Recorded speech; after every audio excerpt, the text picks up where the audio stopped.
That's far enough, Mr. Williams. Miss Sager. Mrs. Sager. Mrs. Sager.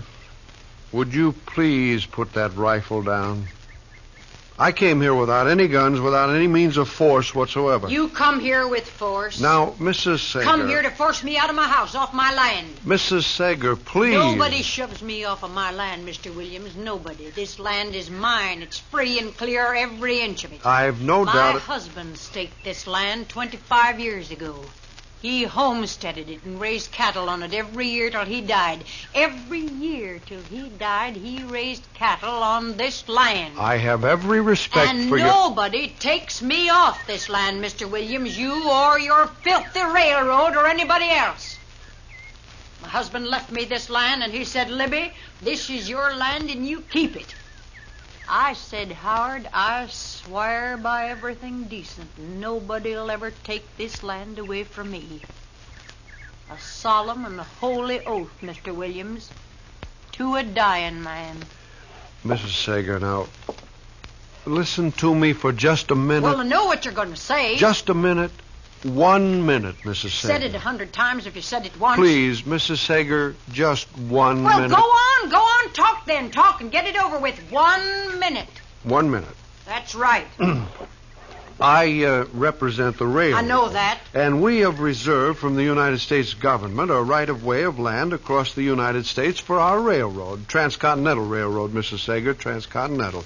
The United States government... United States government, I heard you. What do you want to do, scare me or something? Transcontinental, it's progress, Mrs. Sager. You can't hold back the time. That's what you always say. You can't hold your back land.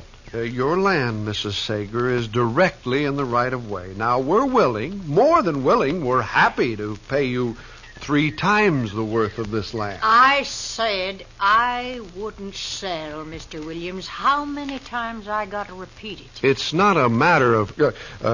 Mrs. Sager, please, I wish you'd lower that carbine. It's making me nervous. I noticed you shaking. The minute's almost up. The point is, you've got to sell. You're on public land to be reconverted.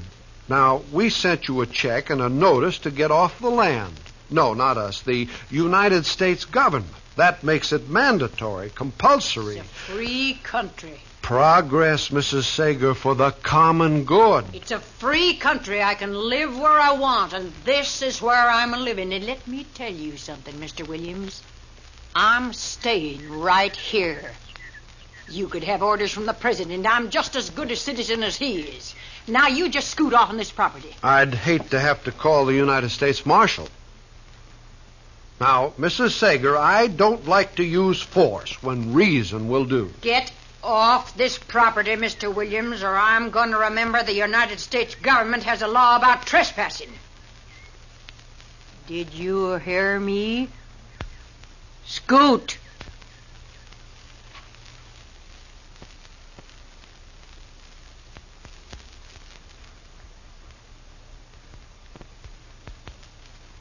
You can't hold back the times. That's what I told her, Marshal. She held that rifle on me every second. It seems funny to you, I suppose. No, I didn't mean to laugh at you, Mr. Williams, but... Well, Libby Sager's quite a woman. I've known her a long time. I knew her husband. Anybody could be married to that. Now, what you've got to understand about Libby is, Mr. Williams, that Libby isn't an ordinary woman. That's sure. No, Libby is... Well, she's kind of like the West. I mean by that, she's got her ways, and her ways are free. And she's hard to tame. Well, I'll tell you this, Marshal. In the railroad business, when we come to a mountain, if we can't go around it, we blast right through it. Yeah, well, I'm not so sure I'd try that with Libby if I were... Marshal, I've tried talking to her. I've sent her letters. I've tried everything.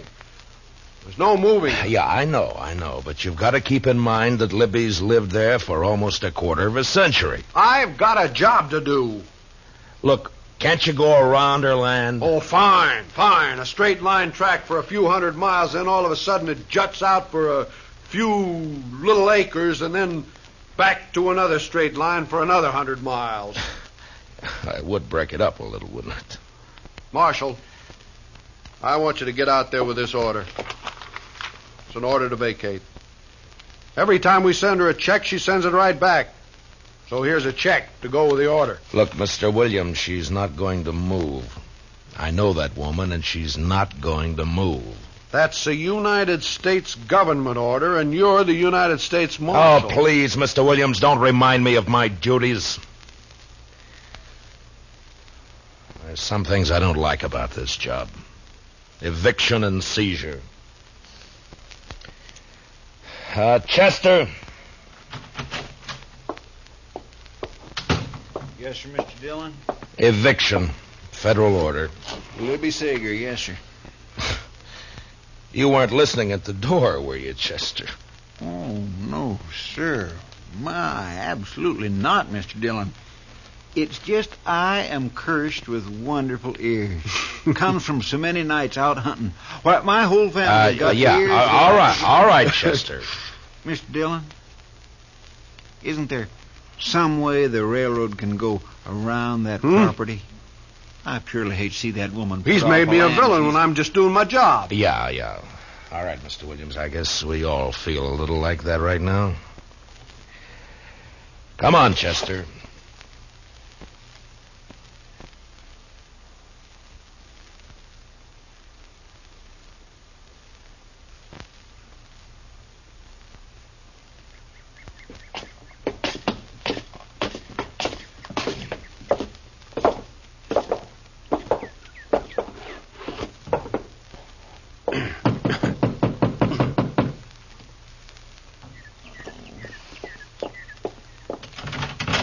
Listen, this here... Now hold it, Libby. Saw you through the curtains. Well, I saw you peeking. Coward little railroad has to bring the marshal. Mr. Williams I asked had me to, Mrs. Sager. I told you before that... Hot-bellied little railroad had to get the marshal. Now, Libby... Libby, I want you to put that carbine down, and I want you to act like a human being. Huh? Don't you start anything with me, that kind of talk now, Matt Dillon. I knew you too long for that kind of talk. Libby, what would Howard have said if he could see you standing there holding a carbine on me? You can say what you got to say right here and right now. Just leave my poor dead husband out of this. You think he'd stand in the way of progress the way you are? Progress? That big, loud, steaming, dirty thing a-howling by, black smoke, bringing in the trash from back east? You call that progress? I'll make a deal with you, Libby. You put down your gun, and I'll send Mr. Williams and Chester back to town, huh? I got nothing to say to you, Marshal. Chester? Yes, sir, Mr. Dillon. Here, take my gun, Chester. And this. What are you doing, Mr. Dillon? You took off your star. Take it back to the office with you, and take Mr. Williams with you, too. Libby and I are going to talk. Yes, sir. Come on, Mr. Williams. You can't hold back the times, Mrs. Sager. Get him off here, boy! You better go, Mr. Williams. I'll see you back in town, Marshal.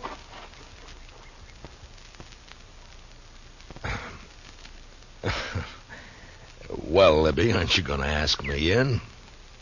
I told you, Marshal. The name's still Matt, Libby. No star. See? Now can I come in? Well, I suppose. Thank you.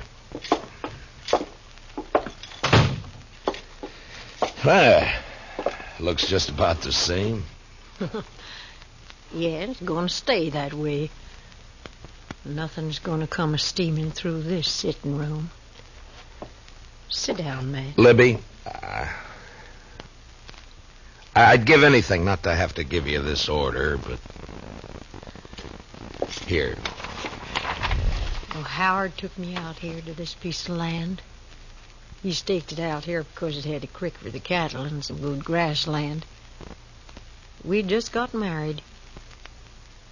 Took me out here and stood me right about where you're standing now. And he said, Libby, this is ours. Yours and mine. Uh-huh. He built this place, Matt. Every board he split with his own hands. Every board of it, every nail in it. Yeah, I know. You don't know. The 3 days and the 3 nights, just the two of us, behind that upsot wagon, caught out there in the attack. Oh, they'd have burned the house down. But we held 'em off. All of them Indians, a-hooping and a-hollering. It wasn't until the second day they got him. Yeah. Oh, that arrow must have been terrible inside him. It was like something in my own chest, man. I swear. It couldn't have hurt no more. I held him in my arms. I was crying. I just couldn't help it. And he looked like a little boy. I swear it seemed like he wasn't a man anymore. He's just a little boy in my arms there. He said, "Libby, you gotta hang on to the land, Libby. It's all there is." I said, "I know it, Howard." He said, "Don't let nobody drive you off here." I said, "Howard, I won't." And I didn't. I stayed there, no food, no water, 2 days more. Still waiting. But they'd gone. And the place was still mine. Libby. Now, do you think I'm going to get off of this land now? Just because of a little piece of paper? Matt, you go on back. Tell that railroad I'm here for good. Dead or alive.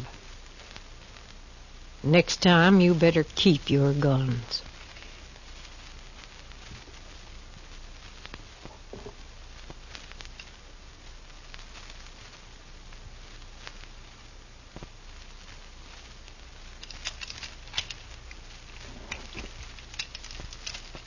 Marshal?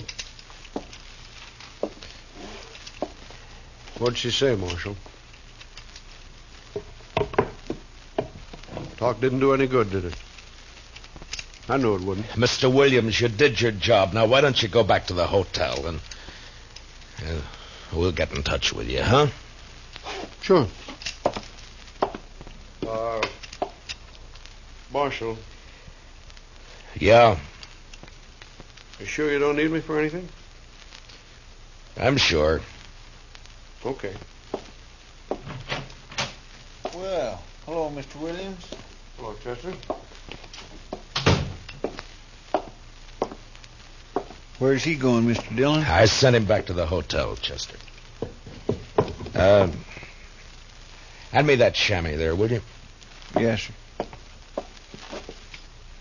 Here. Oh, thank you. Mr. Dillon? What? If she don't leave peaceable, you gonna carry her out? Well, we'll see what happens, Chester. I mean, if she don't come out peaceable. Look, Chester, that railroad's going to be here for a long time. A long time. Now, there are going to be a lot of people dependent on it for beef and for everything else. And Libby's just one person. Just one person. One person, yes, sir. That's right. That's right, Mr. Dillon.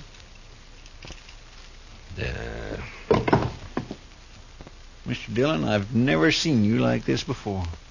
Chester, I can't do it. All right. You gave her 10 days to give you an answer, Mr. Dillon. And the order come down almost a month ago.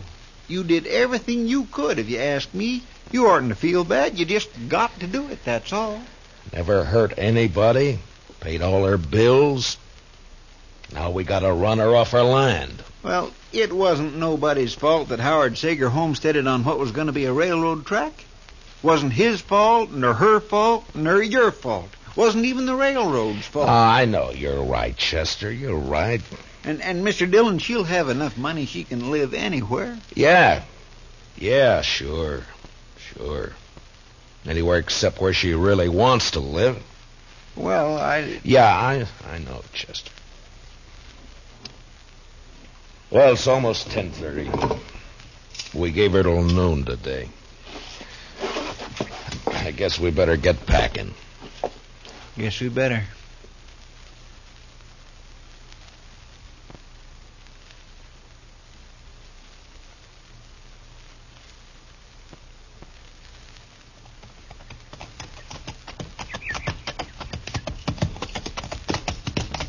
Oh, well up. Oh. Well, sir. Here's the gate. Go ahead, Chester. After you, Mr. Dillon.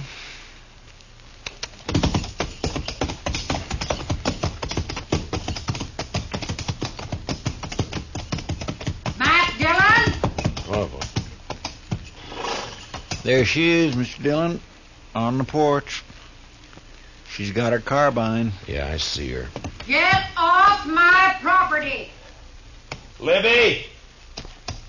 Now, we gave you plenty of notice. Get off my property, Marshal, or I'll shoot. Now, you know me, Matt. I don't just talk. Libby, you got your check. Now, why don't you... I'm counting 3. You're not starting off to this land by the count of 3. I'm going to shoot. I swear it, Matt. You're a perfect target now. I'm warning you. Libby, 1, why...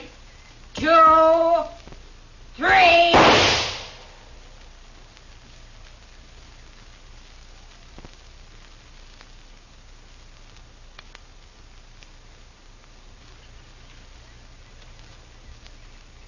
Come on, Mr. Dillon. That big rock over there.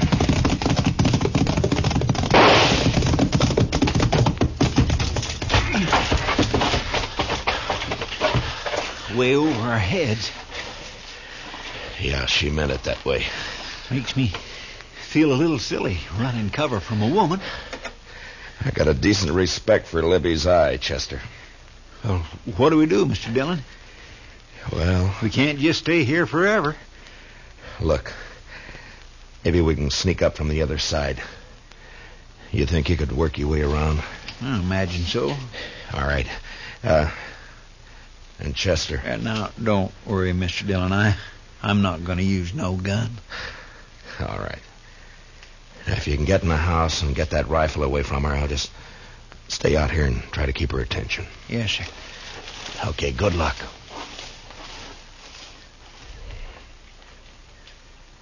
Libby! I'm going to shoot to kill, Matt. Next man tries to get me out of here, shoot to kill.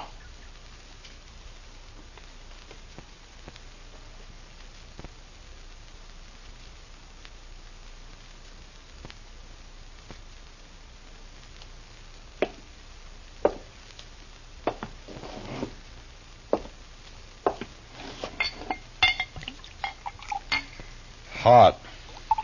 That's right, Sam.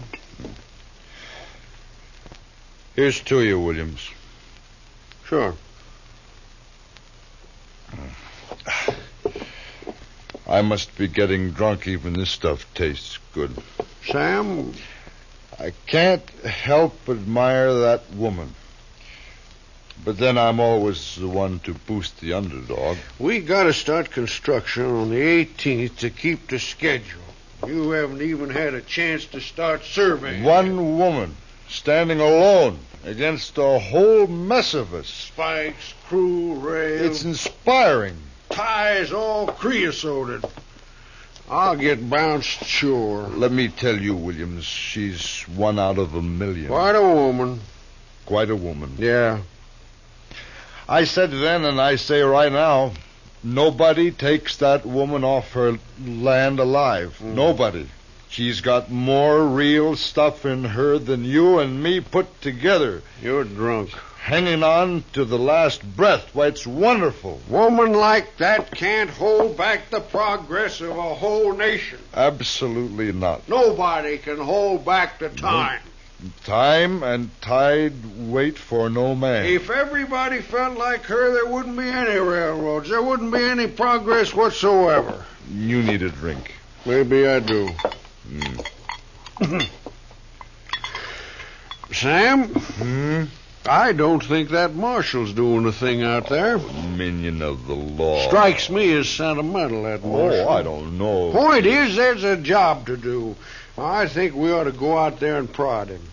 Well, you said he told you to stay in the hotel room. I know. No, that's what you said. Well, if you want to go down there, it's fine with me, but that's what you told me he said. Well, how does it look, the railroad representative taking the afternoon off at a time like this, huh?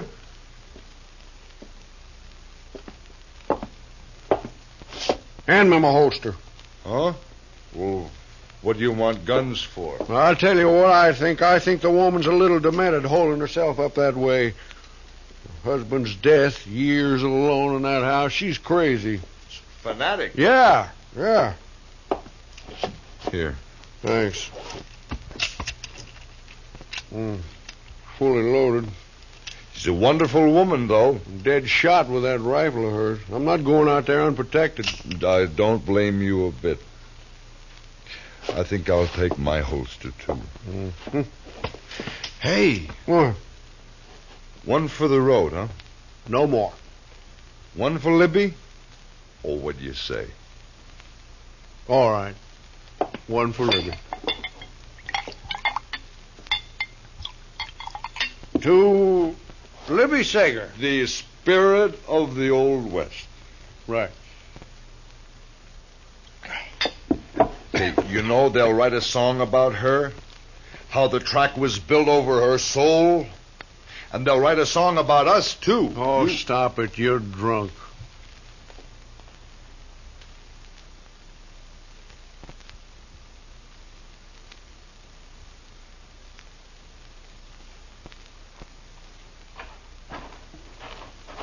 How's it going, Marshal? Didn't I tell you to stay back at the hotel? I brought Sam with me. Thought maybe you could use some help.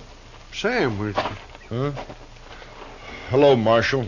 You don't mind if we just stick around, do you? Well, stay back and keep quiet. Where's your friend? Trying to sneak in the back. Only trouble Marshal? is... Right here, Libby. I got my eye on that sidekick of yours. You either call him back or I'm going to have to shoot him. Chester! Oh, coming, Mr. Dillon.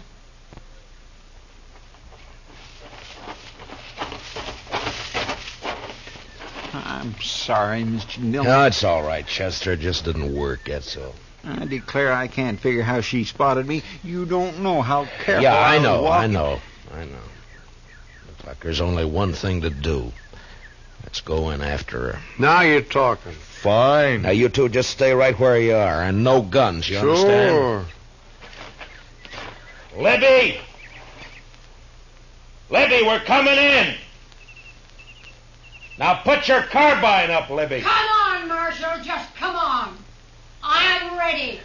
Now, let's go, Chester, and stay close to the ground. We can weave over to that rock over there, then behind the barn, maybe. Yeah, that's a good idea. Close, Mr. Dillon. Yeah, all right, run. You all right, Chester? Just scared, that's all. Why, that crazy fool. What's the matter, Mr. Dillon? That surveyor. Sam, leave that rifle alone! I'm just covering for you, Marshal. She hit him, Mr. Dillon. Oh, he's going to shoot back. Sam! Mr. Dillon. He got her, Mr. Dillon. Come on, Chester.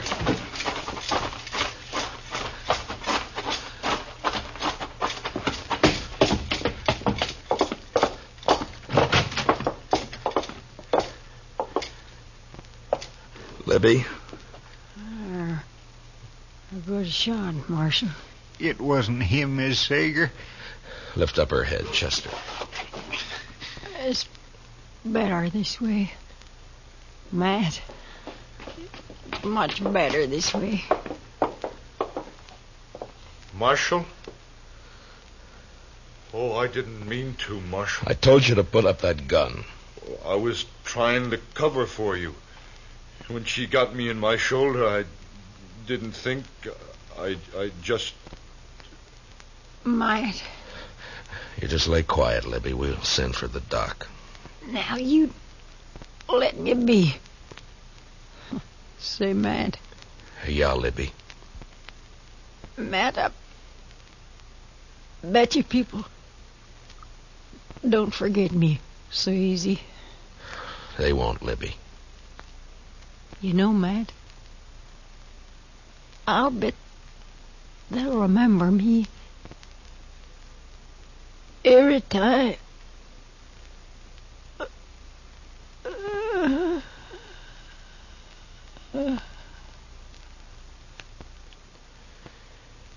Yeah. Every time that train whistle blows. My gracious. You know, Chester, sometimes progress is hard to come by.